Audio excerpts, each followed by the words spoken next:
जय माँ कामाख्या। आपका बहुत बहुत स्वागत है कामाख्या धाम में। मैं आपके समक्ष सुशील गुरु जी। सन 2022, नया साल, नई उमंग, नए सपने, नए रंग। आइए जानते हैं साल 2022 आपके जीवन में कितनी खुशियां और उत्साह लेकर आ रहा है।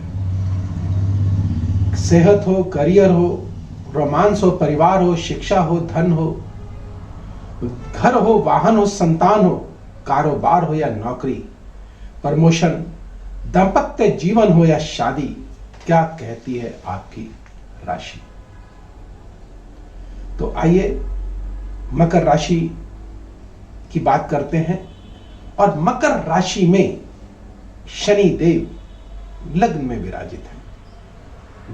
और शनि देव लग्न में विराजित हैं तो निश्चित अगर गोचर की अगर बात करें तो यहां पर राजा की तरह बैठे हुए हैं। स्वभाव को जिद्दी बना देते हैं, दृढ़ संकल्पी बना देते हैं। लेकिन ध्यान रखिएगा, अगर आपका व्यवसाय ऐसा है जिसमें कि आपको सहयोगियों की जरूरत पड़ती है तो सहयोगी आपका साथ छोड़ सकते हैं। कोई रोग आपको, शनि जब भी आते हैं तो नर्वस सिस्टम से संबंधित रोग को देते हैं। तंत्रिका तंत्र के संबंध इससे होता है।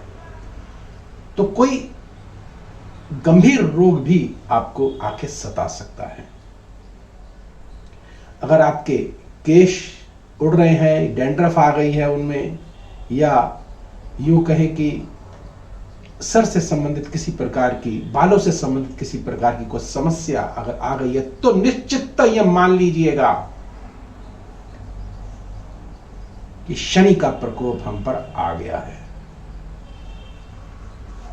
और अगर आपका व्यवसाय लोहे से संबंधित, तेल से संबंधित, चमड़े से संबंधित अगर है और वो ऊपर नीचे होता जा रहा है तो निश्चित समझ लीजिएगा कि शनि का प्रकोप आप पर आ गया। और अगर यही स्थिति अगर शुभ हो जाती है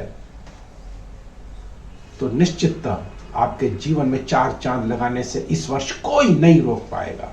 और विशेषतः अपनी मूल कुंडलियों में भी अवश्य आंक लें कि शनि की स्थिति क्या है। अगर वहां पर शनि की स्थिति उत्तम है तो यह वर्ष आपके लिए मंगलमय, सौभाग्यशाली, भाग्यवर्धक अवश्य होगा। आस पड़ोस में आपके संबंध अच्छे रहेंगे और विद्या अर्जन करने में भी आपको कठिनाई नहीं आएगी और आप उच्च स्तर पर अवश्य पहुंचेंगे। अगर आप इलेक्शन लड़ना चाह रहे हैं तो निश्चित आप विजय अवश्य होंगे। लेकिन अपनी मूल कुंडलियों में शनि की स्थिति को अवश्य आंक लें, क्योंकि बृहस्पति देव तो द्वितीय भाव पर विराजित हैं ही और अप्रैल में वे तृतीय भाव पे चले जाएंगे। और राहु देव भी पंचम भाव से चतुर्थ भाव में विराजित हो जाएंगे। ऐसे में बृहस्पति देव का तृतीय भाव पर अपनी ही राशि में आना आपको मजबूत बना देगा, आपके भाग्य को और चार चांद लगा देगा। जो आपने सोचा भी नहीं होगा अर्थात शुभ, वह होने लग जाएगा। अगर आप चाहते हैं कि कोई विदेश यात्रा करना तो निश्चित है इस समय आप कर सकते हैं। शुभ होगा और धनदायी होगा। बाहर जाकर कई बार हम पहुंच तो जाते हैं विदेशों में, लेकिन वहां सफल नहीं हो पाते। लेकिन ध्यान रखिएगा, मकर राशि वाले जातकों के लिए यह वर्ष भाग्यशाली होकर आ रहा है और अपार धन संपदा के साथ आपको जोड़ता हुआ दिखाई दे रहा है। राहु जो कि चतुर्थ भाव में बैठे हुए हैं, हाँ, मन को जरूर विचलित करेंगे, आपके मानसिक तनाव आपको अवश्य देंगे और अपनों से दूर लेकर जाएंगे। विशेषतः आपके माता के साथ संबंध खराब हो सकते हैं या उनकी तबीयत भी खराब हो सकती है। ऐसा ना हो, इसके लिए क्या किया जाए जानेंगे। आप मासिक वीडियो अवश्य देखें, जनवरी, फरवरी, मार्च की इस तरह की वीडियो देखें। आपको हर माह में आपको कौन सा दिन शुभ है, कौन सा रंग शुभ है और क्या उपाय आपको करना चाहिए, यहां पर मैं मुख्यतः शनि, बृहस्पति और राहु की बात करता हूं, क्योंकि यह पूरे वर्ष लगभग एक ही राशि में रहते हैं। लेकिन जो अन्य ग्रह हैं वह लगभग प्रत्येक माह बदल जाते हैं। चंद्रमा तो प्रतिपल बदलता हुआ 2.5 दिन में जो है अपनी राशि को बदलता है, और जो तत्कालिक जो हमको प्रभाव मिलते हैं वह उन्हीं से मिलते हैं। और वो अगर आप जानना चाहते हैं तो ध्यान रखिएगा कि मासिक वीडियो अवश्य देखें, वह आपको आगे मिलेगी। लेकिन वह अगर आपके पास सबसे पहले कैसे पहुंचे, आप इसको लाइक करें, सब्सक्राइब करें और बेल बटन को आप अवश्य दबाएं। और अगर आपकी कोई विशेष जानकारी है, आप लेना चाहते हैं, तंत्र से, मंत्र से, यंत्र से या मां कामाख्या के अचूक उपाय जानना चाहते हैं, तो नंबर स्क्रीन पर चल रहे हैं, व्यक्तिगत रूप से भी आप हमसे संपर्क कर सकते हैं। बृहस्पति देव हमको क्या देंगे?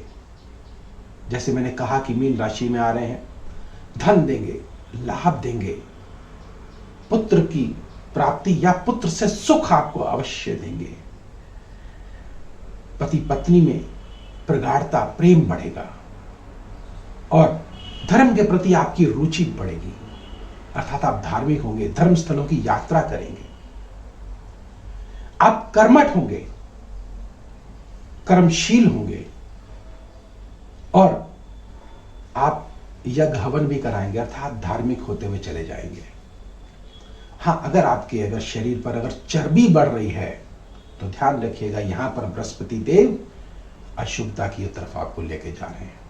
तो ऐसे में अपनी मूल कुंडलियों में अवश्य बृहस्पति की स्थिति को भी देख लीजिएगा और किसी योग्य विद्वान को दिखाएंगे तो आपको अवश्य पता चलेगा कि क्या शुभ है और क्या अशुभ है, और फिर उसका उपाय करें। निश्चितता आपको लाभ, आपका भाग्य उदय अवश्य होगा। और एक छोटा सी जानकारी आपको अवश्य देना चाहता हूं, अगर आपको लगता है कि आपकी मौसी के साथ या मामा के साथ संबंध अच्छे हो रहे हैं, तो यूं समझिएगा कि बृहस्पति देव यहां पर शुभता लिए हुए हैं। और अगर इनके साथ संबंध आपके बिगड़ रहे हैं तो 100% ये समझ लीजिएगा कि आपके बृहस्पति देव यहां पर अशुभ हैं। बहुत छोटी सी जानकारी दी है, कहीं पर भी आपको जाने की आवश्यकता नहीं है। आप स्वयं ये जान सकते हैं कि क्या हमारे लिए शुभ है और क्या हमारे लिए अशुभ है।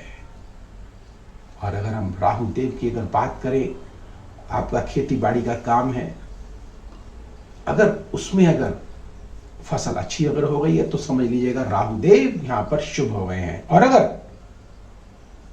किसी तरह से आमदनी कम हुई है या कोई अचानक हमको नुकसान हो गया है भूमि से, जमीन जायदाद से, तो समझ लीजिएगा किसी अज्ञात शत्रु के द्वारा कोई ना कोई अदृश्य क्रिया की गई है जिसके कारण से ऐसा आपके साथ हुआ है।